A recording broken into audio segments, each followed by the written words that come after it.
So, about 3 years ago, I had the honor and privilege of playing a celebration alive ceremony for a 97-year-old World War II veteran. I didn't know him, I didn't know the family, the venue it was being held at, I played at often at the time, and the family was like, hey, do you know any fat guys who can sing classic country songs? And I was available. So they called me, and I was like, cool, you know. So I talked to the family and kind of figured out what they wanted to, what songs they wanted and all that.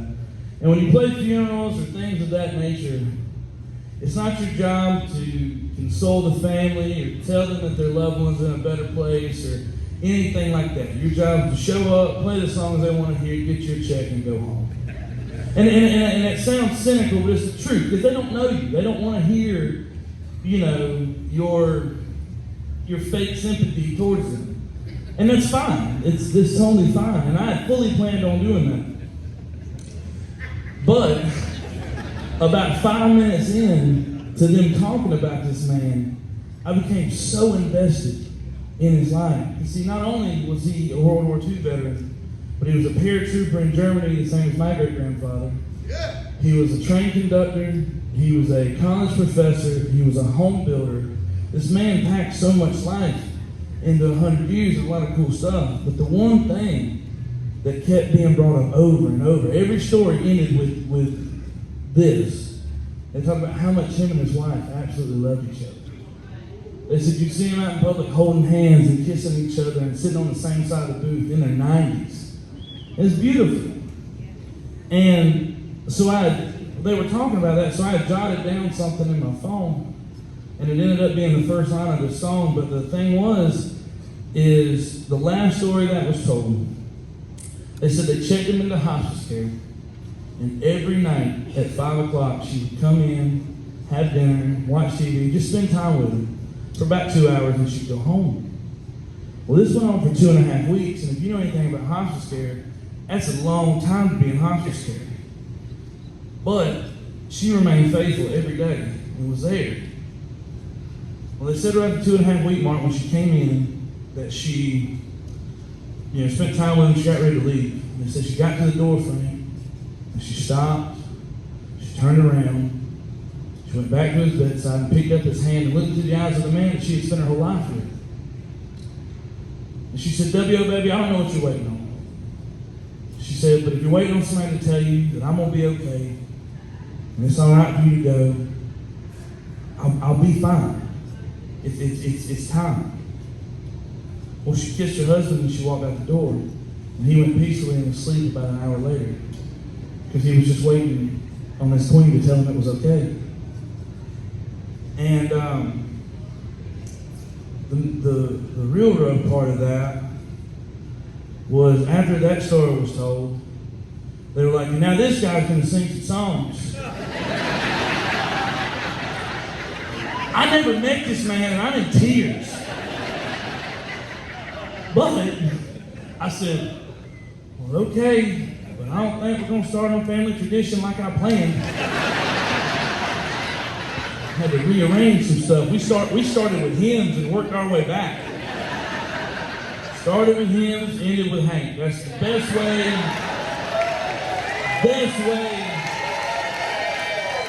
Let me tell you, I've been kicked out of 2 churches personally, and if they would have done that, they probably would have kicked me out. They probably would have realized I'm a good time.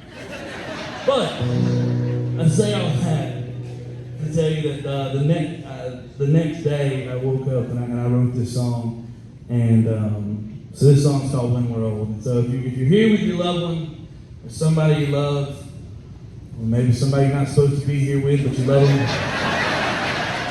I don't judge. That's why I got sunglasses, because if your wife's like, hey, where were you? You're like, I didn't see you. But,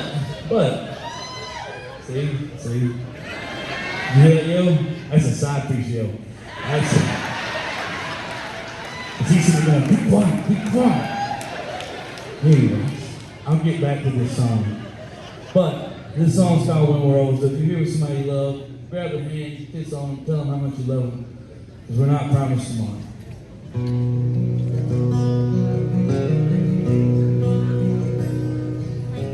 Will you hold my hand color of your hair fades from gold. Will you cling tight to me when you're cold? Will you hold my hand when we're old? Will you walk with me when I'm slow? As the years go by, we'll undergrow. Tell me, is this something you know? Will you walk with me when I'm slow?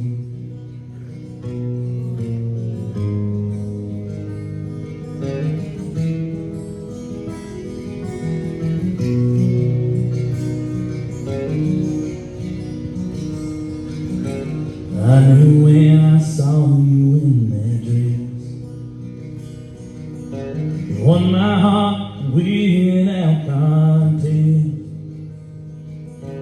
Time will put our love to the test. I knew when I saw you in that dress. Will you dance with me when the lights go down? When the band is done and we don't hear a sound. When the bar's closed and no one's around. Will you dance with me when the lights go down? So this next part is not on the recording, because when I wrote it, I showed it to the gentleman who produced my record. We decided that we were going to leave it out because we didn't want this song to be a song about his passing, but about the love that him and his wife shared. So this is my Garth Brooks live-only verse. But, unfortunately, it is nowhere near as fun as Garth Brooks' live-only verse. But I'll still put flowers on your grave. Me and the kids drop by today. I just can't wait until the day I have to put these flowers on this grave. I'll still hold your hand when I'm old. When the color of your hair fades from gold,